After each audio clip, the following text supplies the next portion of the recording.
going on, everyone? Welcome back to another video. Today's video, I'm going to be doing something a little bit different.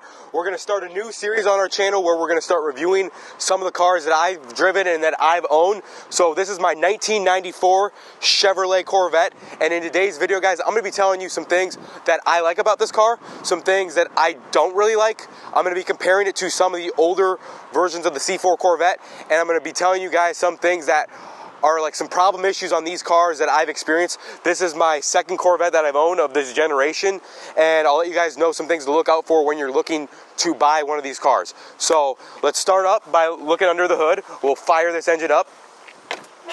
It's powered by the 1994 had the LT1. They had the LT1 from 92 to 96, and then before that they had the L98, and then they even had crossfire injection in the earliest models. But they made this car from 1984 to 96. I have the LT1 automatic. It's pumping out about 300 horsepower. The only really problem area on the engine that a lot of people complain about is the OptiSpark. The 92 to 96 had the OptiSpark, which basically the only problem happens is when that gets wet, it usually needs to get replaced eventually. And people make a big deal about the OptiSpark on these cars, but in reality, it's not that hard to fix out. One thing that I do love about this is the saw blade wheels. They had the saw blades from around 91 to 96, and they're my favorite wheels. A lot of people like to destroy the value of these cars and literally put different wheels on them, and I don't know if that's a good thing or not. I personally like the stock wheels. That's personally my thing. One of the favorite parts about this car is the pop-up headlights. Super cool, gets a lot of attention, and that's one of my favorite parts about the cars. A lot of things, the headlights are not that bright on this car, so something that you do need to do is like you need to clean these off, because at night it is a little bit hard to see. Sand them down a little bit, get like all the bugs off them, but that is something that I've noticed. And if you guys have this, obviously I drove down here 1,200 miles, so it's kind of filthy, but the front bumper, like the license plate cover, keep that on, because without it, it ruins the whole appearance of the car in my opinion. One thing that I don't like about this car, first thing that I do not like, we'll go under the hood again. It's a minor gremlin, but the location of the battery. The battery is right here. So getting this thing out and changing it, you have to take off this, unloosen a bunch of bolts on the undercarriage, and then you have to like get like the right size socket to literally cram it in here and get it fixed up. So I had an issue with the side post terminal where this screw, it's like an older car, so you have to put it through the side of these batteries, and that's something that I had an issue with, and it seems like Corvette and batteries don't get along with me. That's been something that I had an issue on my other one, and something that I had on this one. All right, going inside, something that you guys need to look out for, this is a big thing here, is this steering column right here. When you're looking on one of these cars, you want to like shake this and make sure it's not like super loose. So the issue with these cars is, as you can see here, it kind of has this high brim right here, and it kind of has a low clearance. A lot of these Corvette owners are a lot older, and they might be overweight, and they can't get in this car. So what they'll do is they'll literally grab the steering wheel with all their weight, and that will wreck the steering column. So that's something that was on my old car that was kind of a big issue, where the steering was all super loose, and it's something that I wasn't really looking out for when I first bought that car. So you want to get in this car. The key is you want to throw your foot in here. You want to put your hand like right here. You don't touch the steering wheel, and then you slide here. You don't want to do one of these things where you just slide your butt across, because then you'll rip the upholstery a little bit. Another thing to look out for is the windows. So let me roll up this window. Something that is a minor problem on this car is, as you can see, the window, it's propped up by about 4 bolts right here. So this gets a little bit shaky, as you can see. So what I have to do is I have to push this forward, because if I don't, it will go over the target top right here, and it will actually scratch the paint right here. So that's something to look out for. It's not a big issue. You just have to roll the window down to like just a tick, and then to shut it, I just put that up, and then I have to like pull that. So not a big deal, but it's something to like look out for. And you can kind of see on the other side, you can kind of see there the window is over the target top. So it'll kind of do one of these. So you want that to be tucked in, and it's just something to look into. It's not an important issue, but it's something that you might want to consider and point out if you're trying to get this car at a discount. And if you notice that issue, you can kind of point it out, and the seller might sell it for a little less. Another thing that I don't like about this car compared to the 91 and the 92 and the 93 is the seats. So starting in 1994, they changed the seat style. They made them a little bit wider and a little bit more sporty, or less sporty.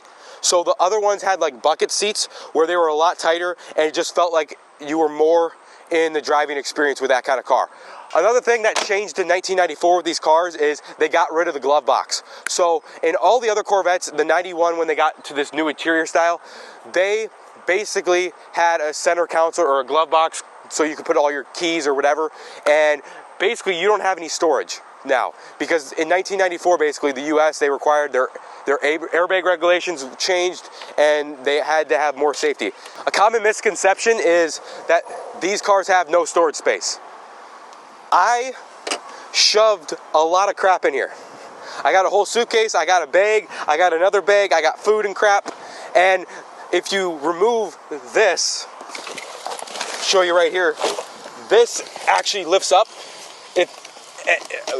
But the center cap thing actually lifts up there, but you actually have a little bit more storage down there. You have like a little cubby to store stuff, so that's nice as well. Another thing to look out for is here's the weather stripping.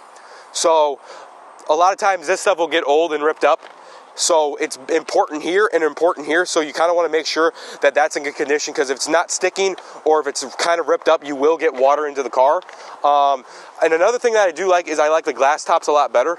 So you can get the color match transparency tops or color match cars. So you can get like a red top for this. I personally just love the glass top, and this is removable. There's a bolt up here above the sun visor, another one there, and then there's 3 bolts back here.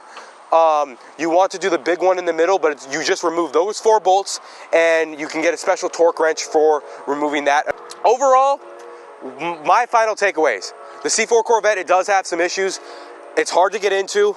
It is a 30-year-old car. So no matter how much money you spend on one of these cars, it's a 30-year-old car. You could buy one for 25 grand that has like maybe 10,000 miles on it, and you're still going to have to spend money in maintenance, and you're going to have to spend a lot of money doing repairs, because even if it's in mint condition, still things are going to go wrong because it is an older car. So don't buy it if you're not prepared to spend money. Don't buy it if you're trying to flip it. The market for these cars right now, it's kind of in a valley of depreciation is what it's called. So, right, it's not old enough to be worth enough to be a classic car, but it's also too old to be a practical daily car where a lot of people are going to drive it. And a lot of people that are older that want a Corvette, they are going to want something that's a little bit more expensive and a little bit nicer. Like, it's not rare enough to be worth anything, but it's also not old enough, and it's also not new enough and modern to demand a high price bargain. Now, with that being said, the good news is you can pick up one of these for very cheap. This is a car that I picked up for $6,500, right? That's a steal of a deal in my opinion. It's underappreciated. For $6,500, you're not going to find a sports car that will get you more bang for your buck than this car. So overall, I love these cars. For my buying advice is like not settle for a car that you don't like, that's not kind of your specificity. So for me personally, I don't like the steering wheel on this car. I don't like the seats as well. The interior I'm not really a fan of compared to the 92 and 93. And I personally like the 40-year anniversary edition the best. So the 93 40-year anniversary is my favorite car.